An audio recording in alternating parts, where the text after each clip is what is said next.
Guard Corps, which published a footage Sunday indicating missiles being launched towards Israeli and U.S. targets. Tensions escalate following the killing of Supreme Leader Ali Khamenei. The stories there, major ones making the headlines across Africa, including that escalating tension between Iran and Israel. We know that West African leaders are now endorsing that African Union position, condemning the barrage of attacks being launched by the state of Iran against the likes of the United Arab Emirates, Oman and Qatar after an Israeli strike killed the Supreme Leader of Iran, Ali Khamenei. Many African countries and their citizens, especially revelers and residents, including some of the Ghanaian nationals we're hearing of, remaining stranded, with others living in fear following the closure of the airspaces in Dubai, Qatar, and other Gulf areas. So let's get to the statement coming through from the Economic Community of West African States, ECOWAS, which is now concerned about the developments there. You see the concern of the Economic Community of West African States, ECOWAS, under the chairmanship of His Excellency Julius Maada Bio, President of the Republic of Sierra Leone. Of course, they are indicating through the statement that they align themselves with, of course, the statement released by the African Union Commission expressing deep concern over the escalating the hostilities in the Gulf region, as we have it from ECOWAS. But beyond this as well, there are some more indications from ECOWAS pointing to the fact that the intensification of military action risk widening the instability situation that we're seeing in the Middle East, with serious concerns for consequences for international peace and security in general, and for global energy markets, trade and food supply chains, especially for Africa and other vulnerable regions. Beyond this, ECOWAS is pointing out that it's calling on all of the parties to exercise maximum restraint to act in full compliance with the United Nations Charter and international law, particularly the principles of sovereignty, territorial integrity, as the statement is pointing out, and the peaceful settlement of disputes. The protection of civilian lives and critical infrastructure must remain paramount, according to ECOWAS. And ECOWAS is further calling for renewed diplomatic efforts within the established international norms and regional frameworks in order to promote dialogue and also reduce tensions and restore stability. ECOWAS this is where they're making the point that they fully endorse the African Union statement on the development and reaffirm West Africa's commitment to multilateralism and peaceful resolution of disputes. And so there you have the concerns coming through from the Economic Community of West African States, ECOWAS. There is a statement also coming through from the African Union, which is also alarmed at the developments. In fact, that statement preceding what it is that the ECOWAS leaders have now put out. We can just get to that statement from you right now, released by the chairperson of the African Union, Mahmoud Ali Yusuf, who is now strongly also condemning this whole missile and drone attacks carried out by the Islamic Republic of Iran against the sovereign territories of the Gulf states, Bahrain, Qatar, the United Emirates, Arab Emirates, and also we have Kuwait and Saudi Arabia. These are the concerns of the African Union. These actions, they say, constitute a clear violation of sovereignty and territorial integrity and also risk further destabilizing the Middle East at a time when restraint is urgently required. He indicated that the African Union Commission stands in full solidarity with the governments and people of these affected states. So these are some of the statements we're having coming through, with further details on the AU statement pointing out that the chairperson is now, first of all, calling for de-escalation. That's the first point of the African Union. Next, the point about maximum restraint, similar to the calls by ECOWAS, that all parties swiftly return to a dialogue and diplomacy as the only viable path towards a sustainable peace and regional stability within the area. And obviously, Ali Yusuf, the commissioner, chair of the commission, is, of course, offering his unwavering commitment to the principles of peaceful coexistence, respect for international law, and the resolution of disputes through constructive engagements. Ghana is of concern to us, as we know that, obviously, as we speak of the country, many of our nationals are equally stranded, some in Dubai and others in the other Gulf countries. There's already an action underway, a statement released by a mission in Doha, pointing out that the Embassy of the Republic of Ghana in Doha is also urging all Ghanaian nationals residing in the state of Qatar to immediately register their details with the embassy as part of ongoing emergency preparedness measures. And this, they say, is part of the moves by the embassy, clearly, to ensure safety and to put together some response mechanisms that will be led by the Ministry of Foreign Affairs. And in view of the heightened tensions, they say, and unrest within the region, this registration will enable the embassy to effectively communicate, assist, and, if necessary, coordinate evacuation arrangements for Ghanaian citizens.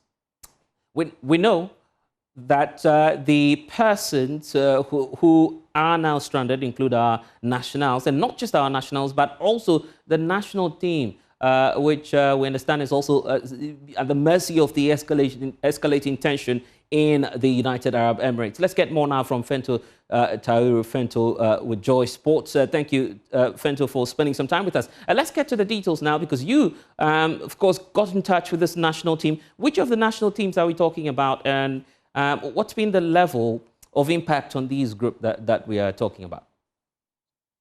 Yes, Blessed. We're talking about Ghana's women's national football team, famously called the Black Queens. They've been the United Arab Emirates since Wednesday last week to play in a four-nation tournament called the Pink Ladies Cup. It's a four-nation competition that's been put together, and it's being played between Ghana, Russia, Hong Kong, and Tanzania. Now, Ghana arrived there on Wednesday, played their first game on Saturday against Hong Kong, and won that particular match by 4-0. Later that evening, that was when the news broke out, and some aspects of the United Arab Emirates reportedly came under missile attacks. Now, the team is based in the port city of Sharjah, which is just outside of Dubai. So the players that we spoke to and the officials we spoke to have told us that the bombings and all of the chaotic activity has not necessarily been within their immediate environment, but they can see a lot of it happening a few meters away from them, probably a few kilometers away from them. From what they told us, about 10-15-minute drive from where they stay, they could see all of the activity that was happening. And so on Saturday and on Sunday, which was yesterday, the officials of the team told the players to pick up their baggage and wait for further instruction, which they did. So yesterday, several of the players were very scared, packed up and holed up in their various hotel rooms awaiting further instruction. And then later that evening, we saw a statement from the foreign minister saying that he had been in contact with the players and that they were safe and sound. The sports minister also spoke and offered the same assurances that they were safe, sound, and that they had ordered consulate officials to meet them, which they did this morning. At around 7 a.m. Ghana time, so about 10 a.m. UAE time, they met the players and the officials. They later released pictures of that particular meeting.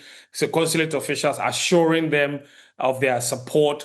But as things stand, they've been encouraged and urged to continue with the competition. They have a game tomorrow, Tuesday, against Russia, and they're going ahead to continue participating in that tournament because the tournament organizers themselves have not called off or canceled the competition, even though throughout the entire region, several football activities have been suspended. We know that has happened in Qatar, that has happened in Bahrain, that has happened in other countries. The UAE hasn't necessarily done anything of that nature. So that competition is going on. They will play the game tomorrow. They trained today, but they didn't train on Saturday and didn't train on Sunday. They played the game on Saturday, but they didn't train on Sunday. They were supposed to, but because of all of the situation that was happening, they didn't train on Sunday. But today, they have the confidence to go out and do a training session ahead of the game tomorrow. What I've been told, Blessed, is this, that if the airspace reopens and they expect some good news in that respect between Wednesday and Friday. Before their last game on Friday, they would leave the game behind and immediately and playing home. However, if that doesn't happen, the team would continue to stay in the United Arab Emirates and would continue to honor the competition and the games. Their last game will be on Friday until further notice. So as it stands now, it's the contingency plan is to plane and get back home as quickly as possible the moment the airspace reopens. But before then, there's really no other way of leaving the country. They just have to stay there and continue to count on hope and glory and God that things don't escalate beyond where they have already gotten to. Any possible implications in terms of sanctions for the national team if they abandon the tournament midway? So, but thankfully, this is just an invitational tournament. So it's not an official competition. So there really isn't a lot of pushback, punishment, or implications for any abandonment because, like I said, it's invitational. They could have said no. They accepted to go if for security reasons they decide that this is no longer good enough for us.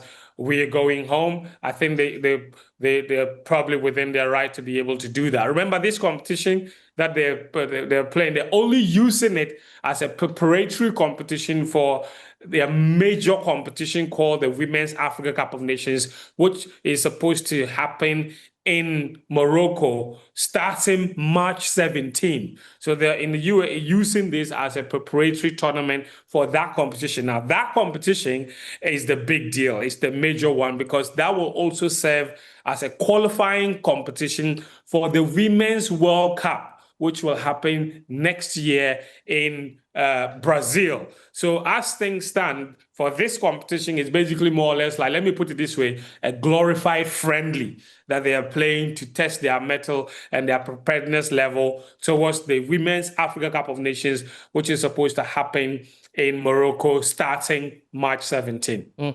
Fento, I just need you to stay on for one more minute or perhaps a few more minutes. Ahmed Rufai Najia is a security systems operator in Dubai, joining us from the United Arab Emirates now. Many Ghanaians, we understand, are also in that part of the world.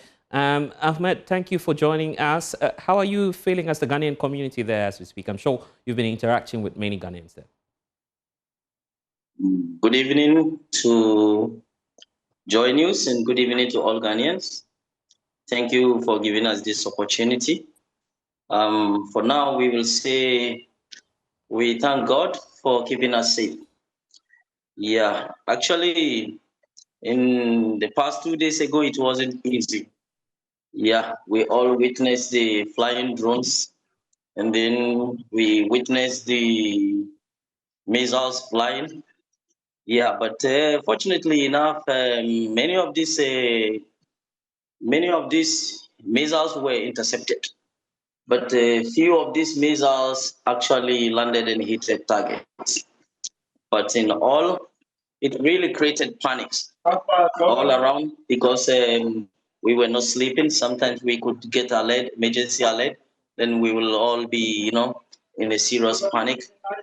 But for now, I will say things have calmed down for now. Yeah, security system is also in place, intact. And then now I can say for now, things are calm. Yes. See the pictures to our right, obviously pointing to some of the missiles flying over the airspace of the UAE last night. That's how bad the situation was, but now you're saying there's improvement. So is there any indication as to whether or not the airspace will be open for many of you who might want to leave there and come home here in Ghana? Actually, for now, we've not gotten any update concerning this. But because, during the interception, the airport itself was also affected because there was a missile that affected the airport, and this led to a great panic. And due to this, the airport was supposed to be closed for now, and then it will be closed till further notice. So for now, we've not gotten any update, but what the government is telling us is that where everything is in place, and then the security system has also been put in place. So there is no need to panic. Everyone is safe. And for now, this is the update. But for the opening of the airspaces, I think it will take a bit time. It will take a bit of time, you're telling us. Ahmed, just hold on with that information. I'll be back to you in a jiffy. So, Fento, it doesn't look like that is going to happen, where, of course, the airspace will be opened in Dubai anytime soon. So, the game will continue, right? Yes, so Fento, yes, about I'm that. with you. So yeah, the tournament will continue. And they have a game tomorrow against Russia, so they will honor that particular match. And then they have another game, their last game against Tanzania. It's on Friday. And if the airspace isn't reopened until then, they will have to honor that particular game. So like I said, they would continue to stay in Dubai until the airspace reopens and inbound and outbound flights resume. Other than that, I think basically at the moment, our women's national team is really just stuck in the United Arab Emirates with no other way to leave if the circumstances don't change as soon as possible. Because if you look at the surrounding neighboring countries in that region, there's really no escape route. There's really nowhere else to go. In fact, probably the only place that has not come under any sort of bombardment maybe is probably Oman. I don't know, maybe you can tell me. But in order to get to Oman, even by bus, they will still need visas to get there, consulate issued visas. And all of this process could take days, it could take weeks. So it's really not certain at the moment how they get out of there without any sort of lifting of the travel restrictions that have been imposed on the country as things stand. So worst case scenario, and God forbid, if it continues like this and the Dubai airspace and flights continue to be grounded, and we are approaching the March 17 date for the Women's Africa Cup of Nations, there will be no way of our women's national team finding their way to Morocco. And that is where we can start to imagine and discuss what the consequences of a non-participation in that tournament would be. That would be a bigger risk for the team. We'll wait to see what the outcome will be. Grateful for your time. Fento Tayo, joining us now with the latest from Joy Sports. But we return to the UAE. Many more Ghanaians are joining us. Hamza Inusa is also there in UAE, together with Ahmed Rufai. Nadia, Ahmed, you were just telling me that things are calming down a bit, but speak to us about what you've been doing as Ghanaians now. Any indication of whether or not you'd be registered by the the embassy there in the UAE? Have they sent out notices asking you to fill some forms, just as we've seen through the press releases?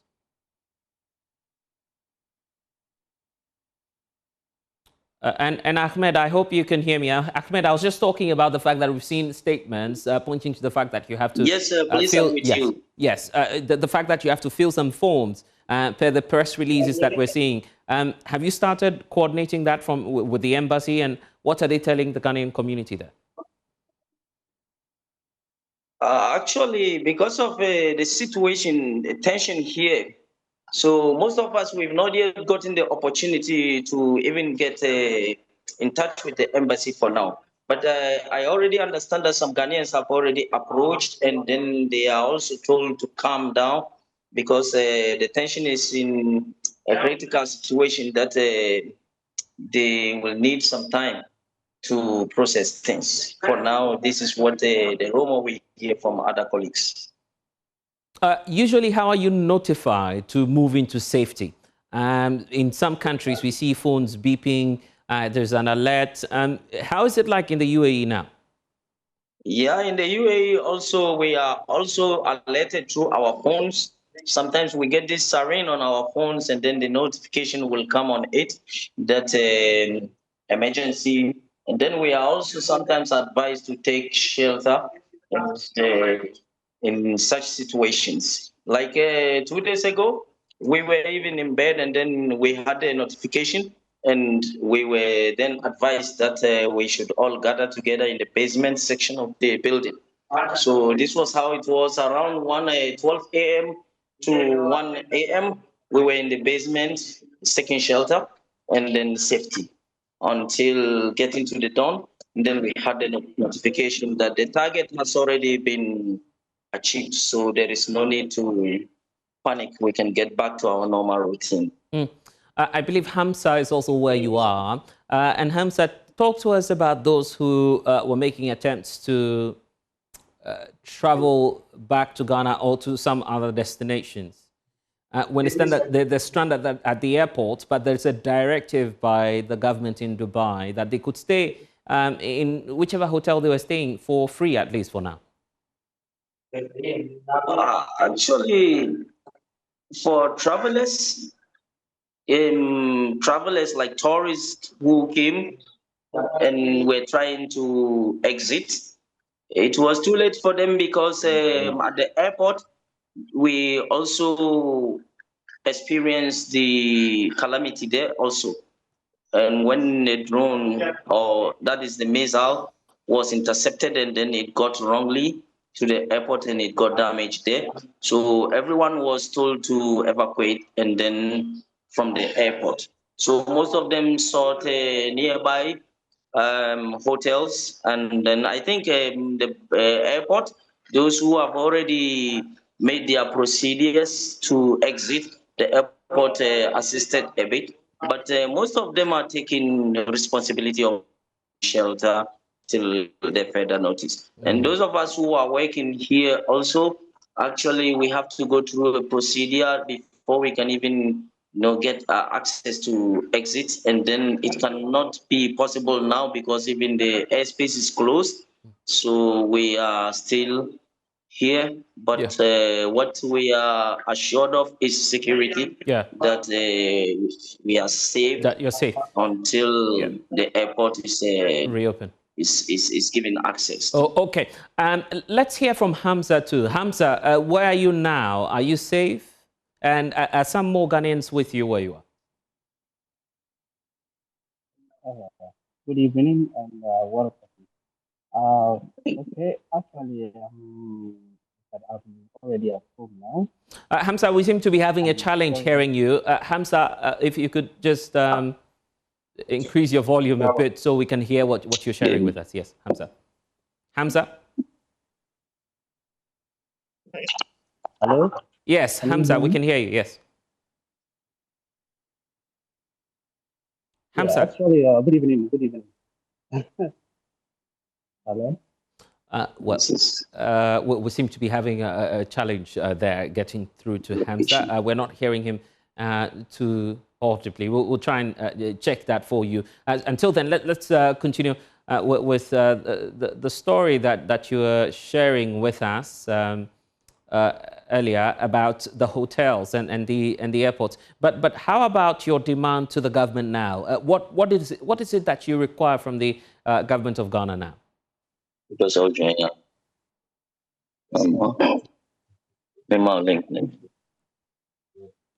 I hope you can hear me. Yeah. Can you hear me, Ahmed? I'm just asking what you're requiring from the government now. Yes, for now, to be able to exit. Ahmed, I'm with you. Yes, we can hear you. Need our passports from our companies before we can exit UAE. This is one of our problems here. And then it is difficult for these companies to release our documents that can give us easy exit. And beside that, those who are here as tourists and then maybe visitors, for them, what they need is when the airport or the airspace is granted now and then movement becomes possible, they can easily exit. So what you mean to say is that many of you working in Dubai now, you don't have your passports with you. That's going to be a challenging one, even if you have to travel. Yeah, actually, this is our problem here because the company that brings us, immediately we arrive, our passports are taken. then we are given the UAE visa, which is the Emirate ID card. So we make our movement with the Emirate ID within the Dubai metropolitan. And then when your contract is over, or maybe you cancel your contract, there are some procedure you have to go through. You have to wait for a month or two before you get your cancellation, before your passport is given to you, before you can then exit UAE. So even if the airspace is reopened, your challenge now, as some Ghanaians working in the UAE, is that you cannot return home. Very much. If the airport is open now, our challenge here, not only Ghanaians, but all Africans here, but specifically Ghanaians, if the airport is open now, what we will need the government to do for us is to see to it that the company give us our passport and then give us cancellation, then we can exit UAE. Do you think that the embassy in the UAE is aware of the situation now, and are they able to rescue you, knowing that there's a contractual agreement that you have with these companies? That there'll be, legal or possibly cost implications. Are you aware of that? Yes, I am aware of that. But what I will say is that the embassy is supposed to be aware of this, because most people have taken these complaints to the labor office.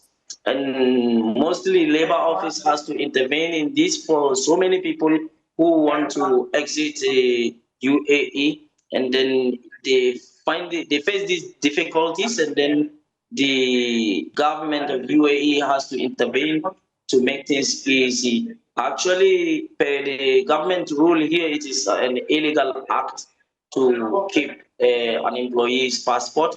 But this has been the practice here, you know. So anytime that we are here, when we want to exit freely, actually we go through this procedure before getting it. But now that we are in the emergency time, this is the issue, because the company are not ready to release us, because it is assumed that UAE is safe, and then we are hoping that this escalation is already over. Okay, For now. Yeah, how desperate are you guys to get back home? Do you have consensus amongst other colleagues, other friends who are working in the UAE now, that you want to come back home until calm is restored?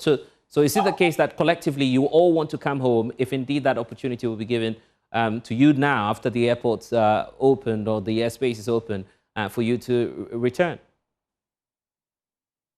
Actually, with that, I cannot speak generally, because there are people, colleagues, who actually really are very panicked in this situation, and they would want to come home. But there are others also who are brave enough and thinks that the situation is already calm, and then they think that they will continue. Yes. Ahmed Rufai, thank you for joining us. Just hold on a bit. Let's try one more time to see if we can get through to Hamza. Hamza, we were having challenges hearing you earlier, but if you could just make the point for us again, because, Ahmed is just pointing out that many of you don't have your travel documents with you, at least your passports, which will make it difficult for you to return, even if the airspaces are open. Yeah, actually, good evening. Yes, I can hear you, Hamza. Yes, Hamza, I can hear you. Yes. Yeah, good evening. Actually, Ahmed, I heard about whatever he said. Regarding about the passport issue, is most of the companies that are most of the companies in UAE here, they have the same policy, but it's due to the company policy. So most of the workers are in Dubai here, they don't have their passport with them. So due to this it makes us cannot, let me say, we cannot. Some of us wanted to go back home, but due to that, we cannot. So we try to manage the situation for now, but actually we are safe. As you can see now, we are safe. We are at home, so we are very safe. Yeah. Okay, but initially you had wanted to go back home. You can't go back home if you don't get your passports, right? How would you want government to intervene now? Uh, how would you want the government to intervene now? Yeah, because due to there are some people, let me say, some of us Ghanaians who are staying here in Dubai, they maybe where they are now. Especially, I remember when the incident happened. It's happening around the place that is happening is near to the camp of some of the companies, so it may affect some of my colleagues who are staying here, who are working here. So I think it's something that maybe the government can assist to bring some help to help the Ghanaians who are in need here. Maybe it will be a best way for us. Yeah. Do you feel that your employees, largely those who are contracting many of you, will allow your passports to be released if you haven't fulfilled the contractual obligations?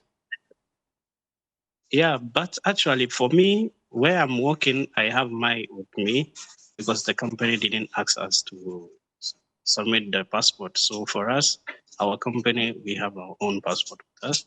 But the rest of the companies, they have the passport with them. They took the passport from their workers and keep them unless maybe if they are in need of traveling back home, then they will be asking for the passport. Through even that, you have to go through procedure of asking it or something like that. So I suggest maybe if the government can assist us, like the consulate from here to companies. In the meantime, how are you able to, keep in touch? How are you getting your colleagues to know that you're safe, you're alive? Because everyone is worried now. How are you reaching even back home to your families to update them? I actually just today, I was just there when I received a call. I received a message from my mom regarding about she had the situation. Then I told her I'm safe and I'm very okay. But as for the colleagues, we try to in touch with each other most of the time. Early in the morning, maybe before you will resume to duty, you will try to check on, especially on the day that it happened. We called our colleagues to check on them to see whether they are okay. And most of them, they respond positive, that means they are in a good shape. So going forward now, what's your expectation from the mission there, the embassy there in Dubai? Have they already sent out some forms to you asking you to indicate your presence so they're able to reach out to you in terms of any challenge? Actually, I remember I was joining one group here, so I received a message from the consulate that they are saying that we should be safe. We should just be indoor for now. But actually, outside the country is safe. It's not that too risky that the people think that is too risky. We are safe. We go to duty and we came back. So there's no anything that there is no any harm or something. We are in a good safe, like we are safe. And what by way of clarity, what information are you getting from the consulate? What was the consulate telling you? No, we didn't hear anything from the only message I saw in the group was showing that the consulate just sent us the very first day that the incident happened.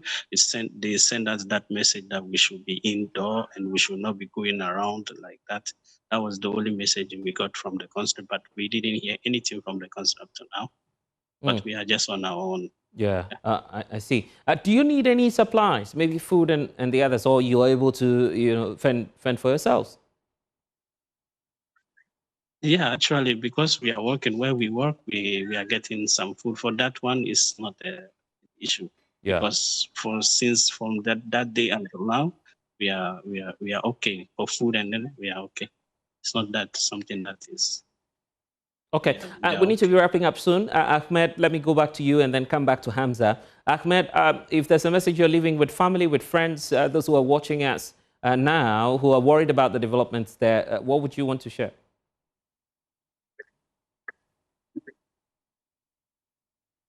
Ahmed, you'd have to unmute so we can hear the points you're sharing with us. Yes, I'm with you now.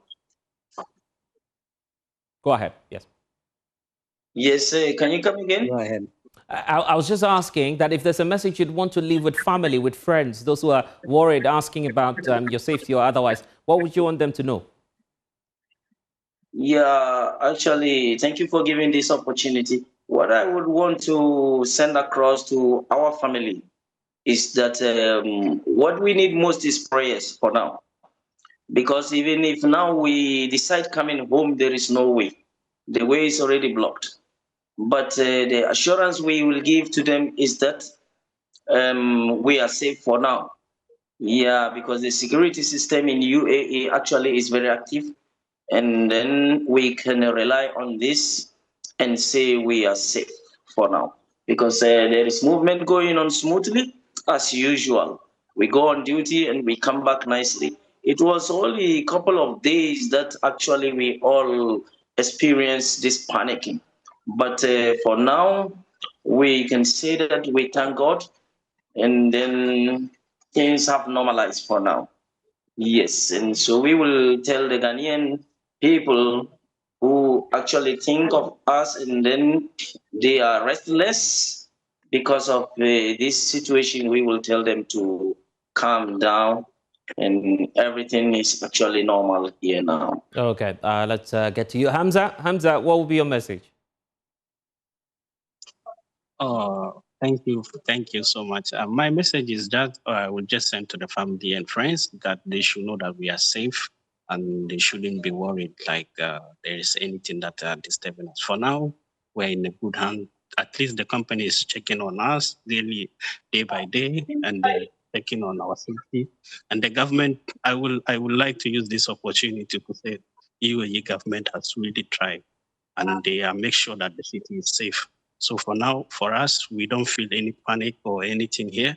We are in a good safe. So they shouldn't be worried about us that there is something going on. For now we are in a good safe. Yes. Okay, grateful to you both, Hamza and Ahmed. Joining us from the United Arab Emirates on this latest escalation of tension between Iran and Israel. Well, President John Mahama has been adding his voice. He's cautioned African nations against measuring their progress against Western countries, citing growing political and social crisis in the global north. Now, he made this remark during the opening of the 2026 judicial year of the African Court on Human Rights and People's Rights in Arusha, Tanzania. He's been addressing a gathering there. Here are excerpts for you.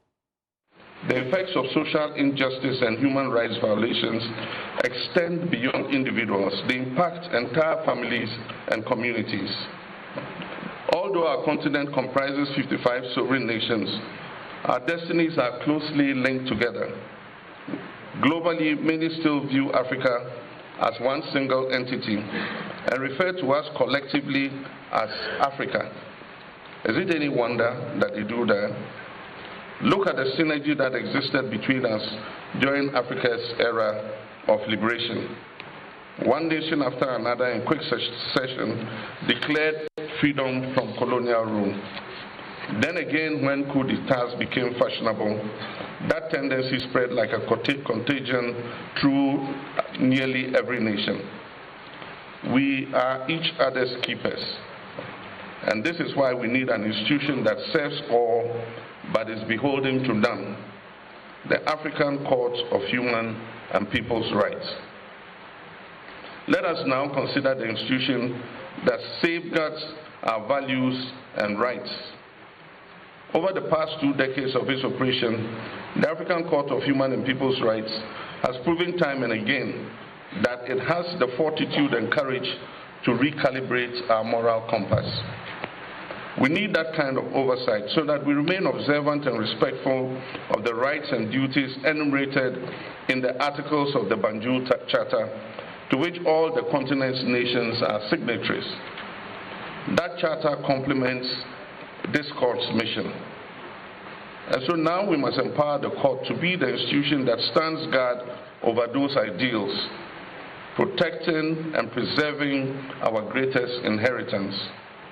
And I'm proud that Ghana has contributed its share of legal minds to this august court over the years.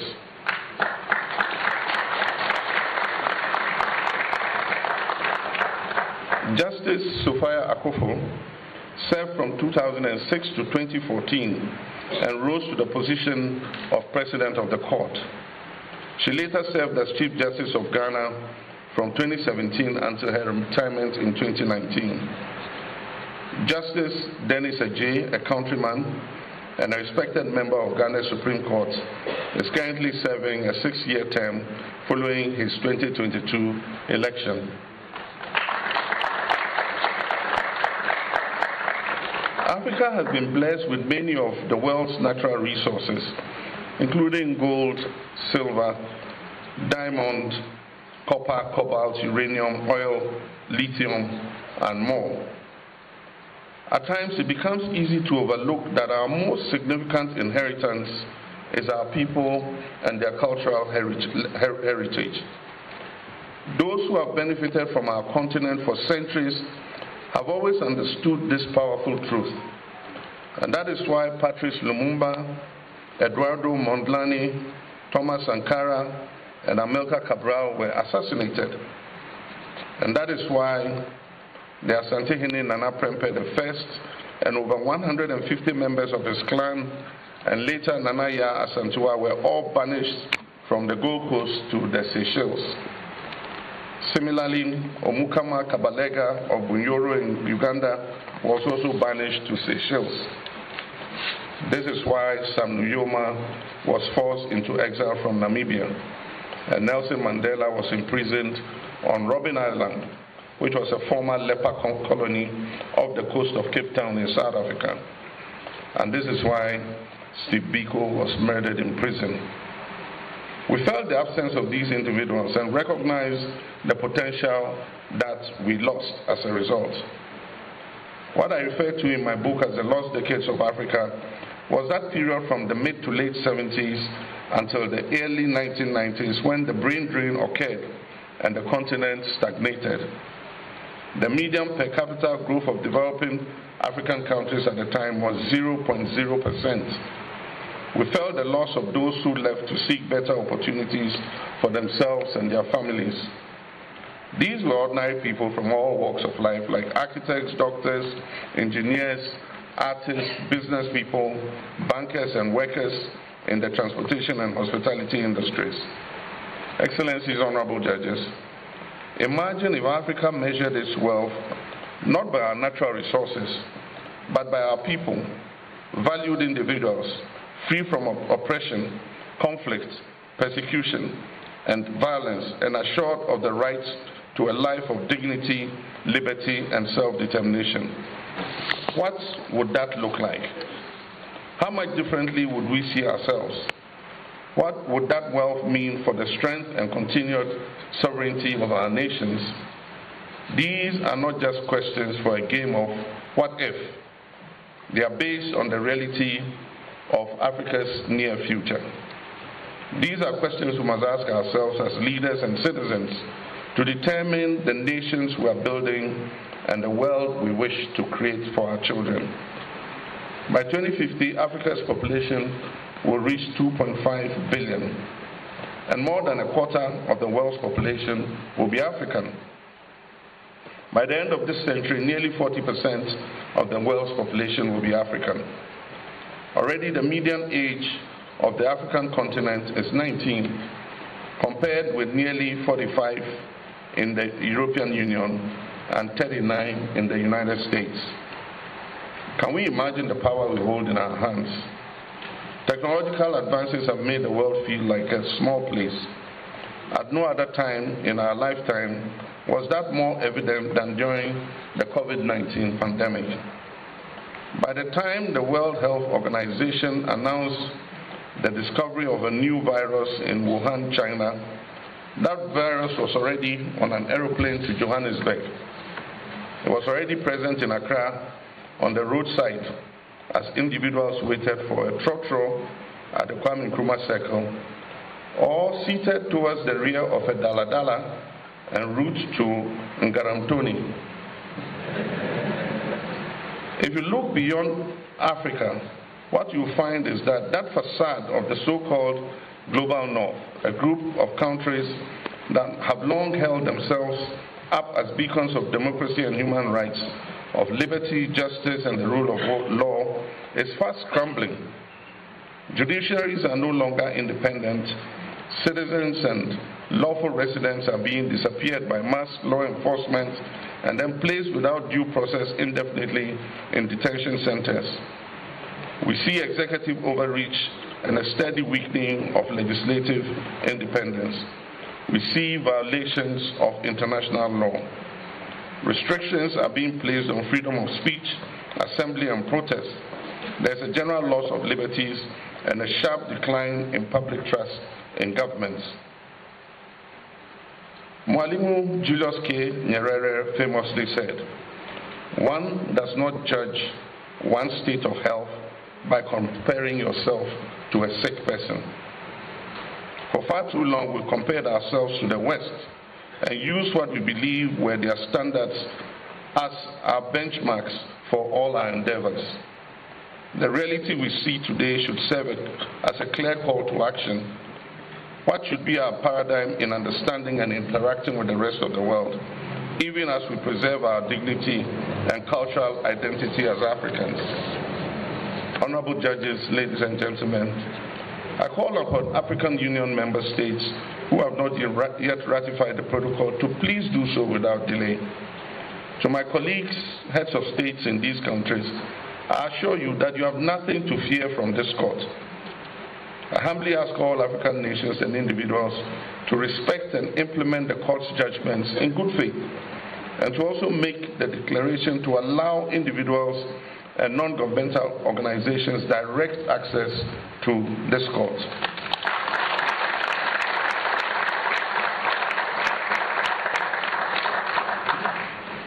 My father's political tribulations did not end with his detention after he wrote his unsolicited letter advising the head of state. He had to live in exile again for 13 years after another coup d'etat. But many others suffered even greater injustice and abuse of their rights and dignity. Many individuals have endured significant hardship throughout their lives. The Lumumbas, the Modlanis, the Sankaras, the Cabrals, the Prempes, the Yasantues, the Kabalegas, the Nyomas, Mandelas, and Bikos are all recognized as martyrs of the African Revolution.